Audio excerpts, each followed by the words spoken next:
ನನ್ನ ಹೃದಯದಿಂದ ಹೇಳ್ತಾ ಇದ್ದೀನಿ. I am really sorry. Actually ಇವ್ರು ಸ್ವಲ್ಪ ಲೇಟ್ ಆಗಿರ್ಬೋದು, ನಂದು ತುಂಬ ಲೇಟ್ ಆಯಿತು ಬರಬೇಕಾದ್ರೆ. ಇವತ್ತು ನಾನು ಹುಟ್ಟಿದ ಹಬ್ಬ, ದೇವಸ್ಥಾನಕ್ಕೆ ಹೋಗಿ ಮತ್ತೆ ಅಲ್ಲಿಂದ ಬರಬೇಕಾದ್ರೆ ಇವಾಗ ನಿಮಗೆ ಗೊತ್ತು ಪೀಕ್ ಅವರ್ಸ್ ಅಂತ ಹೇಳಿ ತುಂಬ ಟ್ರಾಫಿಕ್ ಇತ್ತು. So once again I am really sorry. Yeah ಇಲ್ಲ ಸರ್, ನಿಜವಾಗ್ಲೂ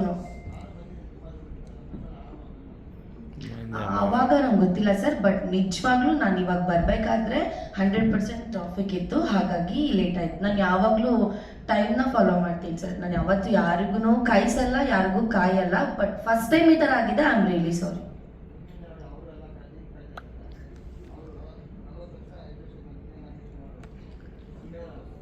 ಸಾರಿ ಸರ್, ಸಾರಿ ಸರ್. ಎಸ್, ನಾನಿದ್ರೆ ಈ ಒಂದು KK ಸಿನಿಮಾದಲ್ಲಿ ಐಟಮ್ ಸಾಂಗಿಗೆ ಡ್ಯಾನ್ಸ್ ಮಾಡಿದ್ದೀನಿ. ನಿಜವಾಗ್ಲೂ ಇದು ನನಗೆ ಹೊಸದಂತಲೇ ಹೇಳ್ಬೋದು. ಯಾಕೆ ಅಂತಂದರೆ ಫೋನಲ್ಲಿ ಕ್ಯಾಮ್ರಾ ಮುಂದೆ ನಿಂತ್ಕೊಂಡು ಡ್ಯಾನ್ಸ್ ಮಾಡೋದೇ ಬೇರೆ, ರೀಲ್ಸ್ ಮಾಡೋದೇ ಬೇರೆ. ಕ್ಯಾಮ್ರಾ ಆನ್ ಫೇಸ್ ಮಾಡ್ತೀವಲ್ಲ, ಅದು ತುಂಬ ಕಷ್ಟ ಇದೆ. ಬಟ್ ನಿಜವಾಗ್ಲೂ ಈ ಸಾಂಗ್ ಕೇಳಿದಾಗ ನಾನು ಫಸ್ಟ್ ಟೈಮನ್ನೇ ಓಕೆ ಮಾಡಿದೆ. ಏಕೆಂದರೆ ನನಗೆ ಲಿರಿಕ್ಸ್ ಎಲ್ಲ ಇಷ್ಟ ಆಯಿತು. ಮತ್ತೆ ಇವಾಗ ಕನ್ನಡ ತೆಲುಗು ಅಂತ ಹೇಳ್ಬಿಡಿ, ಅದನ್ನು ಎಕ್ಸ್ಪ್ಲೈನ್ ಮಾಡ್ತೀನಿ. ಅಂದರೆ ಕನ್ನಡದೂ ಇದೆ, ತೆಲುಗುನೂ ಇದೆ.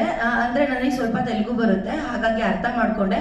ಆ್ಯಸ್ ಅ ಆರ್ಟಿಸ್ಟ್ ಅಂತ ಅಂದಮೇಲೆ ಯಾವುದೇ ಥರ ಇರ್ಬೋದು, ಪಾತ್ರ ಏನೇ ಇರ್ಬೋದು, ಅದನ್ನು ನಾವು ಬೇಡ ಅಂತ ತಿರಸ್ಕರಿಸಬಾರ್ದು. ನನ್ನ ಪ್ರಕಾರ ಬೇಡ ಅಂತ ಅನ್ನೋರು ಆರ್ಟಿಸ್ಟೇ ಅಲ್ಲ.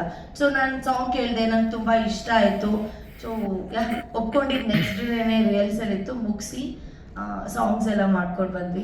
ತುಂಬ ಚೆನ್ನಾಗಿತ್ತು. ಸೆಟ್ಟಲ್ಲೆಲ್ಲ ಕೇಳಿದೆಲ್ಲ ಕೊಡಿಸ್ತಾ ಇದ್ರು. So thank you.